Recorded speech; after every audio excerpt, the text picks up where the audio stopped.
Alright, what's happening, y'all? It's your boy Rico from StreetScores, and we have two main topics to break down in this video. Just to let you know, the legal tampering period starts 12 p.m. Eastern time. Technically tomorrow, but by the time a lot of y'all are watching this, or probably everybody by as late as I'm recording this, March 10th. 12 p.m. March 10th will be the legal tampering period, so get ready, buckle up.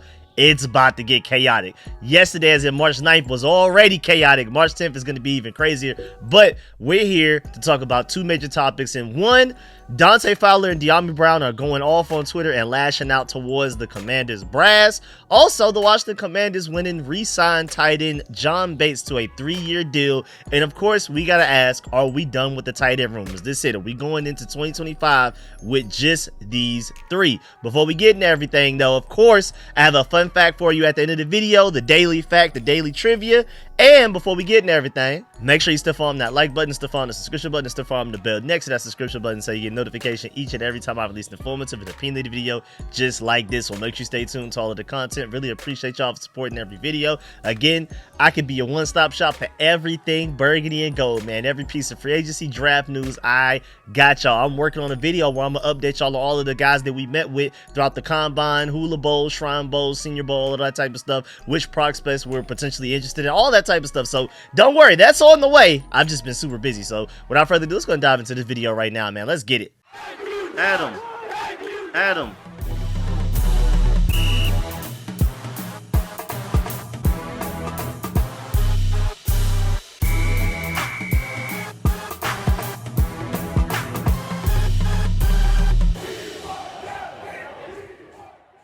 And before we dive into anything, time out.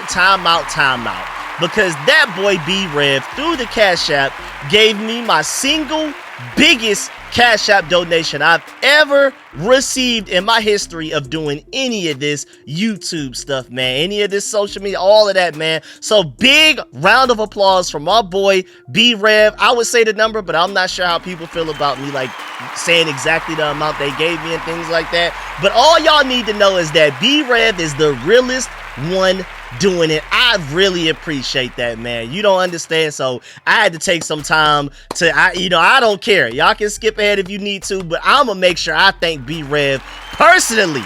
If I could get that man a hug right now, I'd give him a hug, man. That is ridiculous. And he also said, appreciate your videos, keep grinding. Hell to the Commanders. Man, let's get it, man. I hope free agency gives you everything you want. I hope we sign every player that you want the Commanders to sign. And yes, I'm going to keep coming with this content, man. All right, I want to start the first half of the video with us re-signing John Bates because I think that is pretty important. I feel like it's more important than most fans will probably give it credit towards because Mike Garafolo gave us the update, the official announcement. The Commanders have agreed to terms with tight end John Bates on a 3-year deal. This was announced at 10:30 p.m., so the Commanders are staying up late. We're working right now.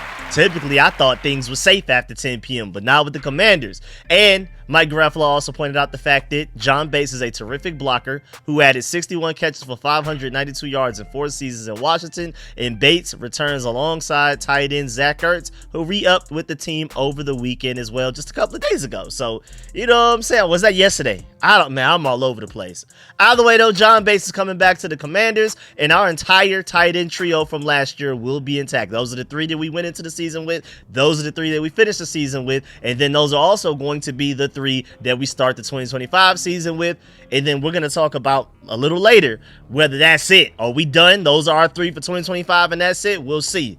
But it's interesting too because it was reported just a few days ago that John Bates may have a pretty big market in free agency, especially with the fact that he's such a great blocker.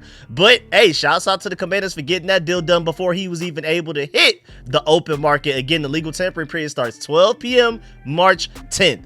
Basically like 12 and a half hours from when I'm recording this right now at 11:30 p.m. And again, shouts out to the Commanders for getting this done because there were reports that other teams were potentially interested in John Bates. I don't know what they told him. We still don't exactly know the number on the contract, even though I'm not expecting it to be anything crazy, anything that's gonna like stop us from getting other free agents that we may want. But it was clearly enough for John Bates to be like, okay, I'll stay with y'all for the next 3 years. So this is a win.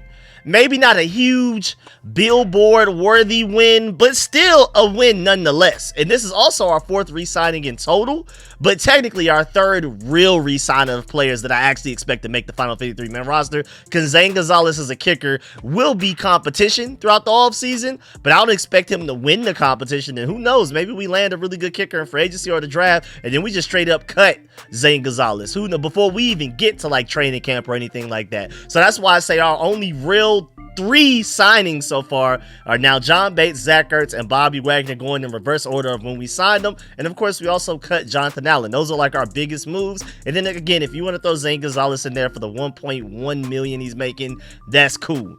And then shouts out to Ben Standig. He brings up a good point. He said, I'm not sure how many players coming off of an 8-catch season get 3-year deals at the tight end position. That's a great point. But Bates did. And that's a reflection of his blocking prowess and in his importance to the Commanders offense and the expected interest from other teams if he reached the free agency market. All great points. Even though he only had 8 catches last year as a tight end, there is a reason we made sure we locked him in for 3 years. It's the blocking.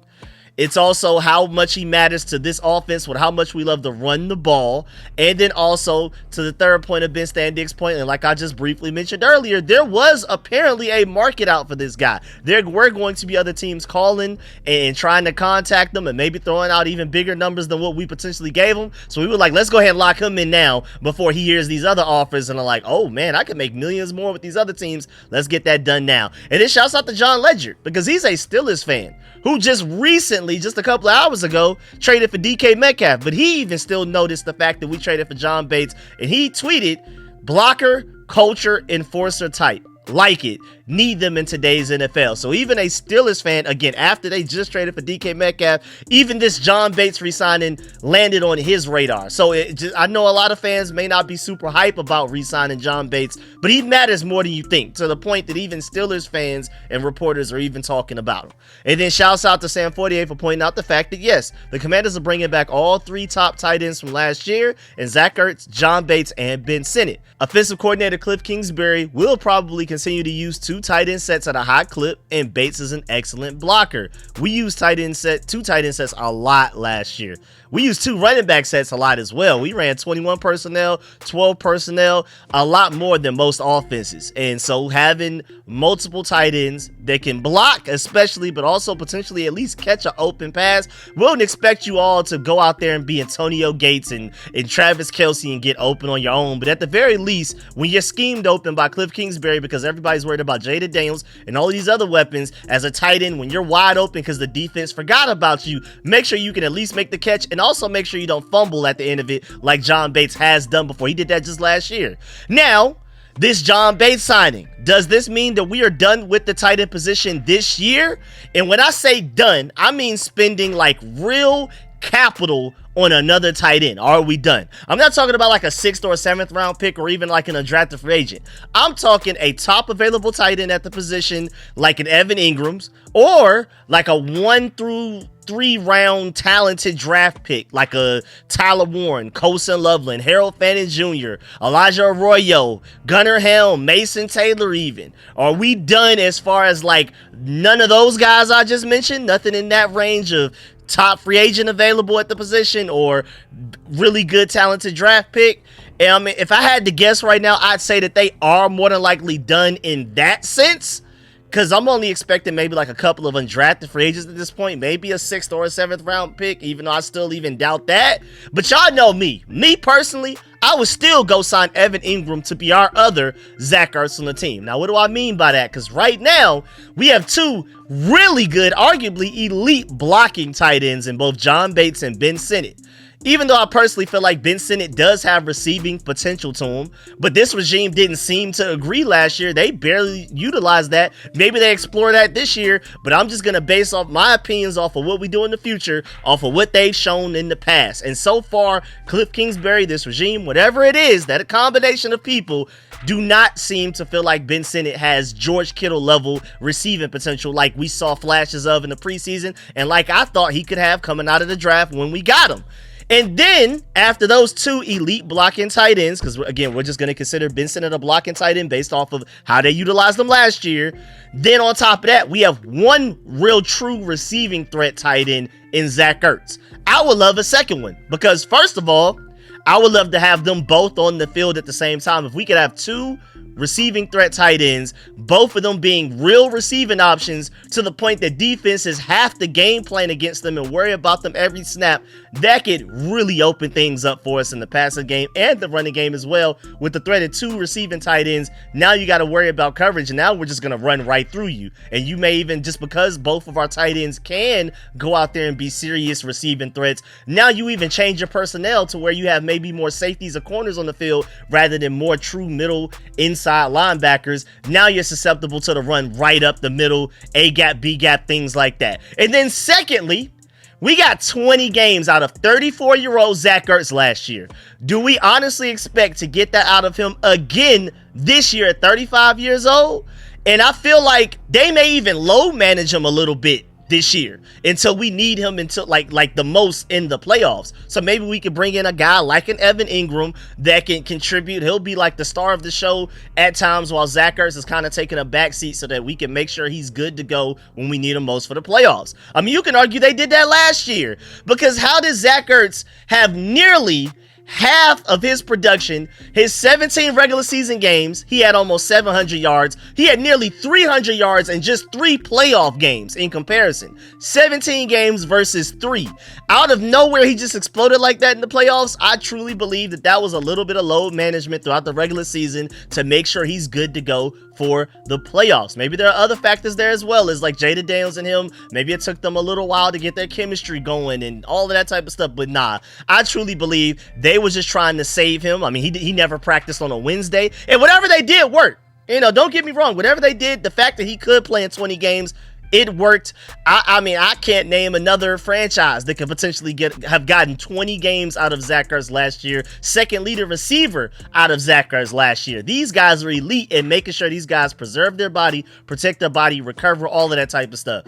But I feel like there was a little bit of strategy in there to where maybe they didn't have them out there doing as much as they normally would, and they didn't treat regular season games like playoff games. And I feel like there is a void where you can stick Evan Ingram in there to kind of take the mantle, you know, from time to time, especially throughout the regular season. And then when we get to the playoffs, you just unleash both of them full blown, 100% usage, no load management, no nothing, no snap, pitch count, nothing.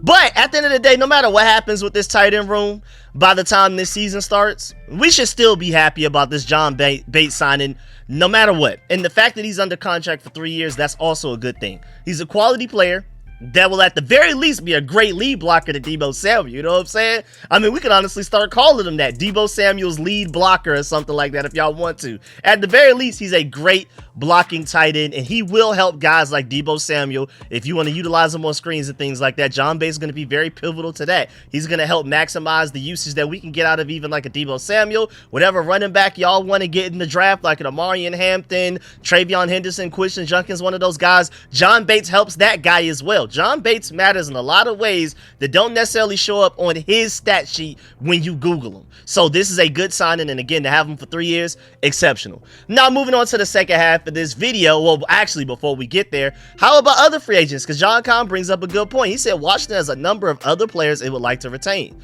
But as of now, it appears they'll let some of those other guys gauge their market value. Talking about Jeremy Chin, Dyami Brown especially, and Dante Fowler, who we're going to talk about soon.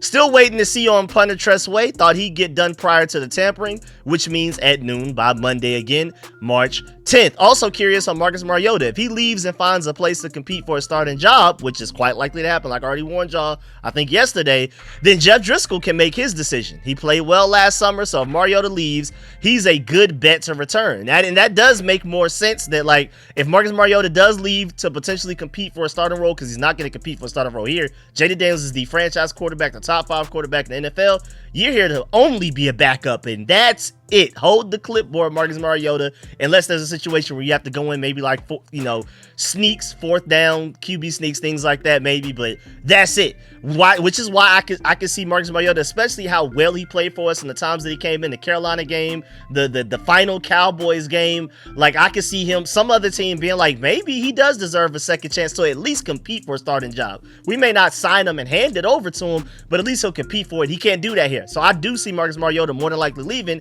which means maybe we re-sign Jeff Driscoll in return to be our backup quarterback. Then you have Jaden Daniels, Jeff Driscoll, Sam Hartman, and then maybe you get like an undrafted free agent, maybe a guy in the 6th or 7th round that has some athleticism that could kind of fit the mold of a raw version of Jaden Daniels or something. So if he ever has to come into the game, at least you're not losing quarterback mobility and arm strength. Who knows? We'll see. This all interesting, but even just Tress Way wise, I mean, the Vikings just at 10:52 p.m. after we re-signed John Bates, they signed their punter to a 1-year deal for $1.75 million. He was a restricted free agent, though, so it's not like he had much of a choice there, but he can earn up to $2 million in incentives. I'm expecting Tress Way to get more than that, but he's a punter at the end of the day, so he's not going to get much more than that. We're not just going to talk about leaps and bounds way more than that, but punters are getting signed right now. Where's our punter? Where's our Jeremy Chin? Where's our Dyami Brown? Where's our Dante Fowler? Among a lot of other names. Now, speaking of Dante Fowler, as you can see on the screen right now, that boy Dante Fowler is not happy at all, man. As you can see, he tweeted, "The disrespect. I can't take it anymore." Where did this come from? This was out of nowhere. I mean, this is the guy that led your team in sacks last year with 10.5, and this is like basically like less than a day before free agency starts. Well, technically the legal tampering period, and out of nowhere he just tweets this. So now a lot of us, especially as fans, are who are up at night, late at night, seeing this, are like, what just happened? I thought everything was going smoothly. We're starting to re-sign guys. I didn't even think about the fact that we may potentially be lowballing some guys, but maybe that's why we haven't re-signed some of these guys like Dante Fowler. I mean, he is coming off of a pretty productive season, especially rushing the passer wise, and he stayed healthy. He was available a lot of the season, and it also shouts out to him too, because he credited Ryan Kerrigan, who was moved to being our pass rush specialist this past season, for helping him improve as a pass rusher. Even as a situational pass rusher, and that's already what he was best at, he gives Ryan Kerrigan credit for even making him better at it. I mean, but at the same time, dog, and I love Dante Fowler, 10.5 sacks, great. Led our team in sacks last year, but he's a situational pass rusher for the most part, man. And it looks like the Commanders probably, just based off of how angry he seems through Twitter, we can't necessarily exactly tell the emotion just by simple letters and words on, and that small amount of characters he has, but it just doesn't seem like he's very happy. And it looks like the Commanders probably offered him a certain number, and he didn't like it. But even though he reached 10.5 sacks last year, what did he expect for the Commanders to pay for him for a pure third down situational pass rusher type of guy? I love him, don't get me wrong. And remember, go back to around this time last year. I was one of the only people screaming that the signing of Dante Fowler was very underrated, and don't be surprised if he goes out there and shocks a lot of people with his production. Everywhere he's gone with Dan Quinn, he's been decent, but those last 2 years with the Cowboys that he was with Dan Quinn, like efficiency-wise on a per-snap basis, he was starting to ball out. So once he came here and had an opportunity to get more snaps, that efficiency that he had was just going to equal more production. So I wasn't surprised as a lot of other people were this past season when he reached 10.5 sacks. But at the same time, man, he can't set the edge. He can't stop the run. Neither can Dorrance Armstrong. So it's really hard for us to go out there with two starting edge rushers that can't stop the run. That's why we were in the situations that we were last year, making Bobby Wagner and Frankie Louvu's jobs harder. So even though Dante Fowler did play on first and second downs at times last season, I'm pretty sure Adam Peters wants to bring in enough defensive end talent to where he doesn't have to this year. Hopefully Dante Fowler does not have to see the field on 1st and 10, 2nd and 10, and things like that, 2nd and 5, or even 3rd and 1. We shouldn't have Dante Fowler on the field at 3rd and 1. I could have told you that before we even signed him last year. And sadly, NFL, the way that the league works, really any professional sport works, they don't pay you for what you did in the past. They pay you for what they believe you'll do in the future. So yes, he was underpaid for what he actually was asked to do last year and what he produced on the field, but this is a cold business of the NFL, and they are looking for an upgrade. And then, even worse than all of that, then he went and tweeted shortly afterwards, as you can see on the screen right now, I play half of the snaps and got the same stats as a lot of the people y'all be D-word riding, and make it make sense. For real, I'm tired of this S-word emoji. I mean, he brings up a solid point. Like, yeah, 10.5 sacks, and he played way less than a lot of other guys that had even less sacks than him that we think are better than him. But I'm pretty sure a lot of that has to do with the fact that he can't stop the run. He's purely just looking at the sack totals. We're looking at, especially as fans, and I'm pretty sure Adam Peters as a general manager, Dan Quinn, Joey Jr. as defensive coaches, we're looking at the fact that, yes, you do get sacks, and that's arguably the most important part, but you're not a complete product. You're not able to stop the run, and that's really hurting us. How are you going to get sacks if teams know they can just run to the outside against us? What's the point of them even throwing the ball? And shouts out to my boy Jamal at Let Maul Tell It, because he brings up a good point. He said it ain't really nothing to get worked over. Like, his frustration ain't nobody's business but his own and the parties involved. Would be a solid situational player, but if it doesn't work out, hey, we'll be fine, basically. He also said gonna have y'all picking sides because he's frustrated and it ain't that serious for real. Bro expected more coming off of a 10-sack season, and it clearly hasn't gone too well so far as for what he's asking for in a contract. Apparently the Commanders are not giving him or showing him numbers, talking numbers that he's willing to hear. I agree with George Carmi as well. He said Dante Fowler had a good year, but I'm with Adam Peters on this one. It sounds like he set a number and said, that's the best I could do. You can take it or explore the options, which I think is the right way to play it. There are players like Dyami Brown where you set a threshold and stay true to your evaluations. You do not need to chase those contracts. I agree. Do not overpay for Dyami Brown nor Dante Fowler. I would love to have them back. I would love to bring them back, but you do not overpay for those two guys. Dyami Brown was great for 2 games in the playoffs. He showed flashes maybe at times in the regular season, but that's it. Really in like the years he's been here, you had that one Carson Wentz game, but outside of like maybe a handful of games, that's not enough for us to pay you big money. It just isn't. That's not a safe bet. And then with Dante Fowler, not only you getting older, but again, we see that you definitively cannot stop the run. Unless you're exploding past an offensive lineman and you're in the backfield immediately, you're not setting the edge, and then they can just run it to your side. Remember that Saquon Barkley run, the very first run where he had a touchdown against us in the NFC Championship. That was completely Dante Fowler's fault, where he even tripped. He was so bad on that run stop and setting the edge that he tripped up Bobby Wagner as well. Bobby Wagner had a chance to make a stop, but Dante Fowler got mutilated so bad off the line that he ended up getting in Bobby Wagner's way, tripping him up, and then Saquon's going for a touchdown on his first carry in the NFC Championship game. Like that. So I love you, Dante Fowler, but man, I'm not exactly sure what number they're throwing at you. Maybe they are throwing a disrespectful number. Like maybe the number I'm thinking in my head is higher than what Adam Peters and those guys offer you. Maybe we're on the same page of a number. Right now, they're not valuing where you are right now. They're going to let you hit the open market. We'll see what happens.